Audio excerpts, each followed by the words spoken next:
Hi, this is John from Old Time Tales, and got a new one here today. I'm going to do something from Mark Twain called Eve's Diary. I chose this one. Mark Twain is just incredible. Uh, Normally, all we ever hear about is Huckleberry Finn or Tom Sawyer or maybe the Connecticut Yankee, King Arthur's Court, or the Prince and the Pauper. But I don't know. I always enjoyed his short stories.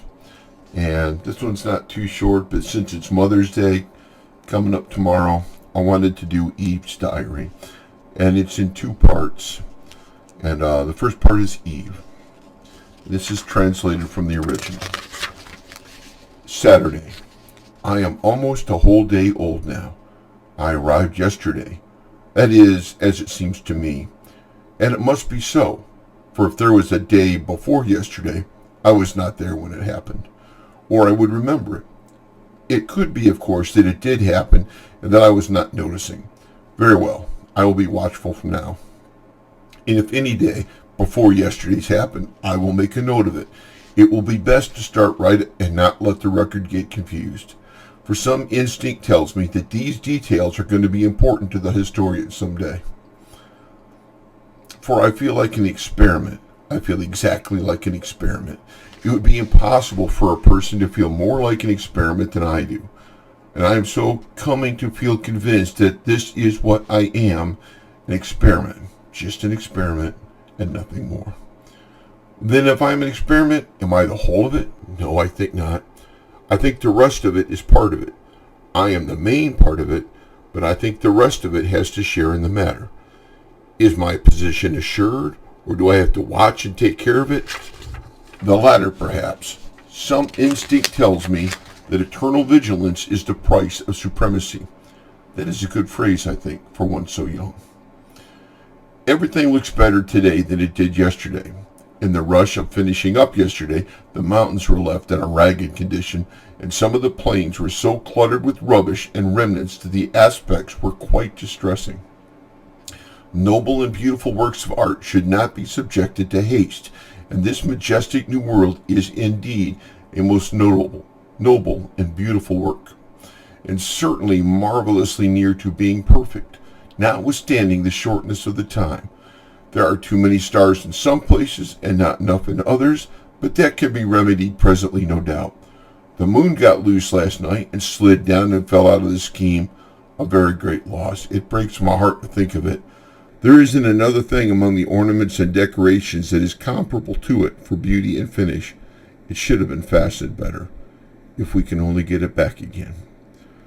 But, of course, there is no telling where it went to, and besides, whoever gets it will hide it. I know it because I would do it myself. I believe I can be honest in all other matters, but I already begin to realize that the core and center of my nature is love of the beautiful, a passion for the beautiful, and it would not be safe to trust me with a moon that belonged to another person, and that person didn't know that I had it. I could give up a moon that I found in the daytime because I shouldn't be afraid of someone looking. But if I found it in the dark, I am sure I would find some excuse for not saying anything about it. For I do love moons. They are pretty and so romantic. I wish I had 5 or 6. I would never go to bed. I should never get tired lying on the moss bank and looking up at them. Stars are good too. I wish I could get some to put in my hair, but I suppose I never can. You would be surprised to find out how far off they are, for they don't look it. When they first showed last night, I tried to knock them down with a pole, but it didn't reach, which astonished me. Then I tried clods till I was all tired out, but I never got one. It was because I am left-handed and cannot throw good. Even when I aimed at the one I wasn't after, I couldn't hit the other one. Though I did make some close shots, for I saw the black blot of the clod sail right into the midst of the golden clusters 40 or 50 times, but barely missing them. And if I could have held out a little longer, maybe I could have got one. So I cried a little, which is natural, I suppose, for one of my age, and after I was rested, I got a basket and started for a place on the extreme rim of the circle where the stars were close to the ground. I could get them on my hands, which would be better anyway because I could gather them tenderly then and not break them. But it was farther than I thought, and at last I had to give it up.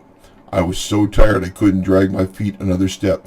Besides, they were sore and hurt me very much. I couldn't get back home. It was too far and turning cold, but I found some tigers and nestled in among them, and I was most adorably comfortable, and their breath was sweet and pleasant because they live on strawberries. I had never seen a tiger before, but I knew them in a minute by the stripes.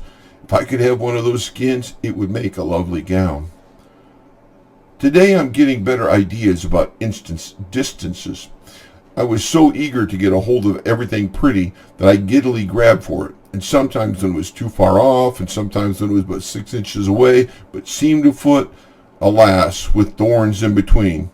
I learned a lesson, so I made an axiom, all out of my own head, my very first one. The scratched experiment shuns the thorn. I think it a very good one for one so young. I followed the other experiment around yesterday afternoon at a distance to see what it might be for, if I could, but I was not able to make it out. I think it is a man. I have never seen a man, but it looked like one, and I feel sure that that is what it is. I realize that I feel more curiosity about it than about any of the other reptiles.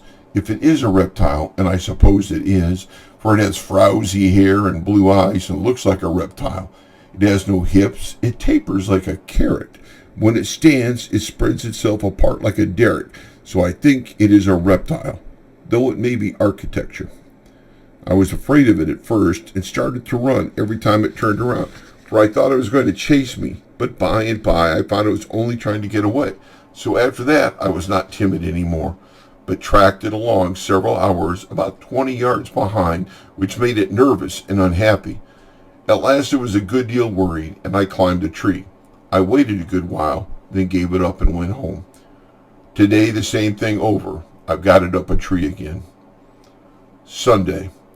It is up there yet, resting apparently, but that is a subterfuge. Sunday isn't the day of rest. Saturday is appointed for that. It looks to me like a creature that is more interested in resting than in anything else. It would tire me to rest so much. It tires me just to sit around and watch the tree. I do wonder what it is for. I never see it do anything. They returned the moon last night, and I was so happy. I think it was very honest of them. It slid down and fell off again, but I was not distressed. There is no need to worry when one has that kind of neighbors. They will fetch it back. I wish I could do something to show my appreciation. I would like to send them some stars, for we have more than we can use. I mean, I, not we, for I can see that the reptile cares nothing for such things. It has low tastes, and it is not kind.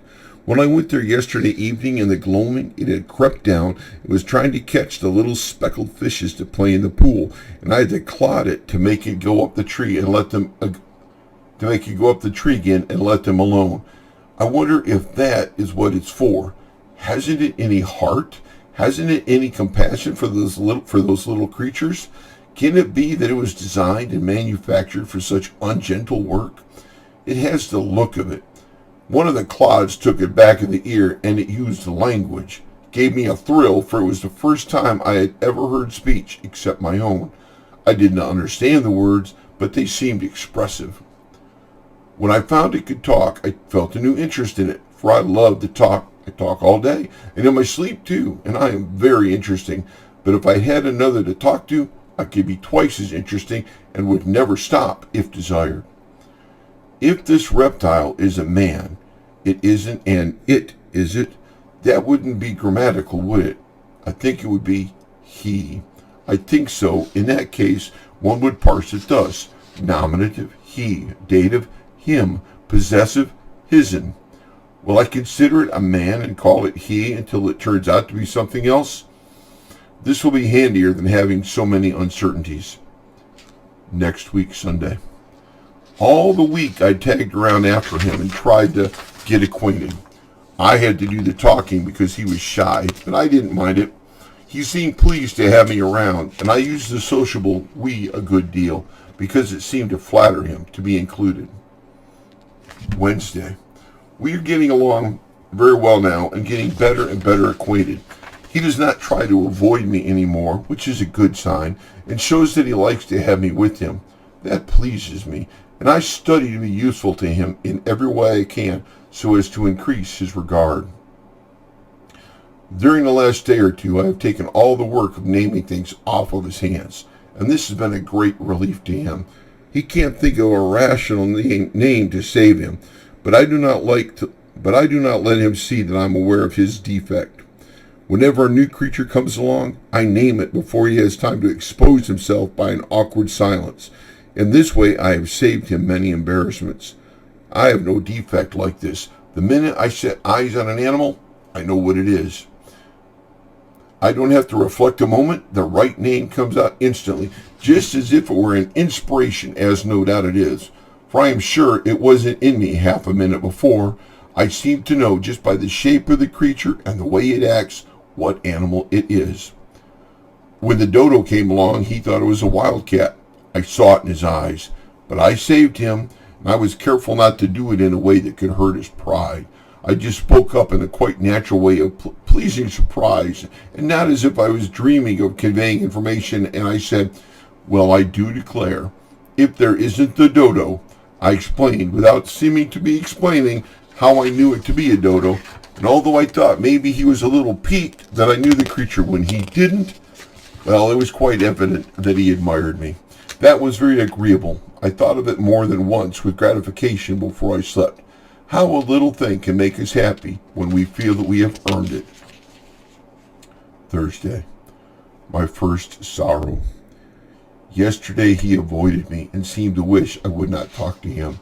I could not believe it and thought there was some mistake, for I loved to be with him and loved to hear him talk. So how could it be that he could feel unkind toward me when I had not done anything? But at last it seemed true, so I went away and sat lonely in the place where I first saw him in the morning that we are made. And I did not know what he was and was indifferent about him.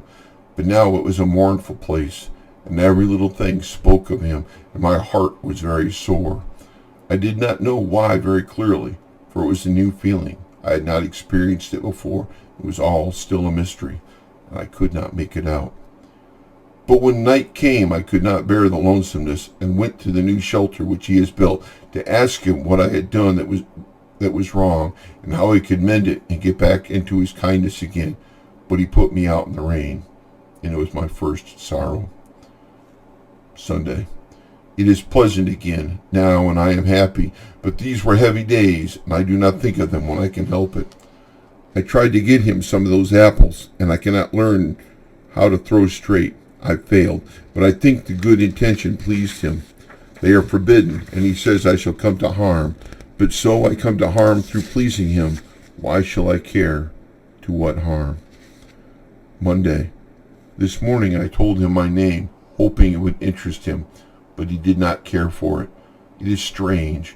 If he should tell me his name, I would care. I think it would be pleasanter in my ears than any other sound. He talks very little. Perhaps it is because he is not bright and is sensitive about it and wishes to conceal it. It is such a pity that he should feel so, for brightness is nothing. It is in the heart that the values lie. I wish I could make him understand that a loving good heart is riches, and riches enough, and that without it, intellect is poverty. Although he talks so little, he has quite a considerable vocabulary. This morning he used a surprisingly good word. He evidently recognized himself, that it was a good one, for he worked it in twice afterward, casually. It was good casual art. Still, it showed that he possesses a certain quality of perception. Without a doubt, that seed could be made to grow if cultivated. Where did he get that word? I do not think I have ever used it. No, he took no interest in my name. I tried to hide my disappointment, but I suppose I did not succeed. I went away and sat on the moss bank with my feet in the water. It is where I go when I hunger for companionship, someone to look at, someone to talk to. It is not enough. That lovely white body painted there in the pool, but it is something, and something is better than utter loneliness. It talks when I talk. It is sad when I am sad. It comforts me with its sympathy. It says, Do not be downhearted, you poor friendless girl. I will be your friend. It is a good friend to me, and my only one. It is my sister. That first time that she forsook me, I shall never forget that. Never, never. My heart was lead in my body. I said, she was all I had, and now she's gone. In my despair, I said, break my heart. I cannot bear my life any more, and hid my face in my hands, and there was no solace for me. And when I took them away, after a little, there she was again, white and shining and beautiful. I sprang into her arms. That was perfect happiness. I had known happiness before, but it was not like this. This was ecstasy. I had never doubted her afterwards. Sometimes she stayed away, maybe an hour, maybe the whole day, but I waited, and I did not doubt. I said, she is busy, or she has gone on a journey, but she will come. And it was so. She always did. At night she would not come if it was dark, for she was a timid little thing, but if there was a moon, she would come. I am not afraid of the dark, but she is younger than I am. She was born after I was. Many and many are the visits I have paid her. She is my comfort and my refuge when my life is hard, and it is mainly that. Tuesday. All the morning I was at work improving the estate, and I purposely kept away from him in the hope that he would get lonely and come, but he did not. At noon I stopped for the day and took my recreation by flitting all about with the bees and the butterflies and reveling in the flowers, those beautiful creatures that catch the smile of God out of the sky and preserve it. I gathered them and made them into wreaths and garlands and clothed myself in them while I ate my luncheon. Apples, of course. Then I sat in the shade and wished and waited, but he did not come. But no matter, nothing would have come of it, for he does not care for flowers. He called them rubbish and cannot tell one from another, and thinks it is superior to feel like that. He does not care for me. He does not care for flowers. He does not care for the painted sky at eventide. Is there anything he does care for, except building shacks to coop himself up in from the good clean rain, and thumping the melons, and sampling the grapes, and fingering the fruit on the trees to see how those properties are coming along? I laid a dry stick on the ground and tried to bore a hole in it with another one, in order to carry out a scheme that I had, and soon I got an awful fright. A thin, transparent, bluish film rose out of the hole, and I dropped everything and ran. I thought it was a spirit, and I was so frightened. But I looked back, and it was not coming, so I leaned against a rock and rested and panted, and let my limbs go on trembling until they got steady again. Then I crept warily back, alert, watching, and ready to fly if there was an occasion. And when I was come near, I parted the branches of a rose bush and peeped through, wishing the man was about. I was looking so cunning and pretty, but the sprite was gone. I went there, and there was a pinch of delicate pink dust in the hole. I put my finger in to feel it and said, ouch, and took it out again. It was a cruel pain. I put my finger in my mouth. By standing first on one foot and then on the other and grunting, I presently eased my misery. Then I was full of interest and began to examine. I was curious to know what the pink dust was. Suddenly the name of it occurred to me, though I had never heard it before. It was fire. I was as certain of it as a person could be of anything in the world, so without hesitation I named it that. Fire. I had created something that didn't exist before. I had added a new thing to the world's uncountable properties. I realized this and was proud of my achievement. I was going to run and find him and tell him about it, thinking to raise myself in his esteem. But I reflected and did not do it. No, he would not care for it. He would ask, what was it good for, and what could I answer? For it was not good for something, only beautiful, merely beautiful. So I sighed and did not go. For it wasn't good for anything, could not build a shack, could not improve the melons, could not hurry a fruit crop. It was useless. It was a foolishness and a vanity. He would despise it and say cutting words. But to me it was not despicable. I said, oh, you fire, I love you, you dainty pink creature, for you are beautiful, and that is enough. I was going to gather it to my breast, but refrained. Then I made another maxim out of my head, though it was so nearly like the first one that I was afraid it was only a plagiarism. The burnt experiment shuns the fire. I wrought again, and when I had made a good deal of fire dust, I emptied it into a handful of dry brown grass, intending to carry it home and keep it always and play with it. But the wind struck it, and it sprayed up and spat at me fiercely, and I dropped it and ran. When I looked back, the blue spirit was towering up and stretching and rolling away like a cloud, and instantly I thought of the name of it, smoke, though upon my word I had never heard of smoke before. Soon brilliant yellow and red flames shot up through the smoke, and I named them in an instant. Flames. And I was right, too, though these were the very first flames that had ever been in the world. They circled, they climbed the trees, then flashed splendidly in and out of the vast and increasing volume of tumbling smoke, and I had to clap my hands and laugh and dance in my rapture. It was so new and strange and so wonderful and so beautiful. He came running and stopped and gazed and said not a word for many minutes. Then he asked what it was. Oh, it was too bad that he should ask such a direct question. I had to answer it, of course, and I did. I said it was fire. If it annoyed him that I should know when he must ask, that was not my fault. I had no desire to annoy him. After a pause, he asked, how did it come? Another direct question, and it also had to have a direct answer. I made it. The fire was traveling farther and farther off. He went to the edge of the burned place and stood looking down and said, what are these? Fire coals. He picked one up to examine it, but changed his mind and put it down again. Then he went away. Nothing interests him. But I was interested. There were ashes, gray and soft and delicate and pretty. I knew what they were at once. And the embers? I knew the embers too. I found my apples and raked them out and was glad, for I am very young and my appetite is active. But I was disappointed. They were all burst open and spoiled. Spoiled apparently, but it was not so. They were better than the raw ones. Fire is beautiful. Someday it will be useful, I think. I saw him again for a moment last Monday at nightfall, but only for a moment. I was hoping he would praise me for trying to improve the estate, for I'd meant well and had worked hard, but he was not pleased and turned away and left me. He was also displeased on another account. I tried once more to persuade him to stop going over the falls. This was because the fire had revealed to me a new passion, quite new and distinctly different from love, grief, and those others which I had already discovered. Fear. And it was horrible. I wish I had never discovered it. It gave me dark moments. It spoils my happiness. It makes me shiver and tremble and shudder. But I could not persuade him, for he has not discovered fear yet, and so he could not understand me.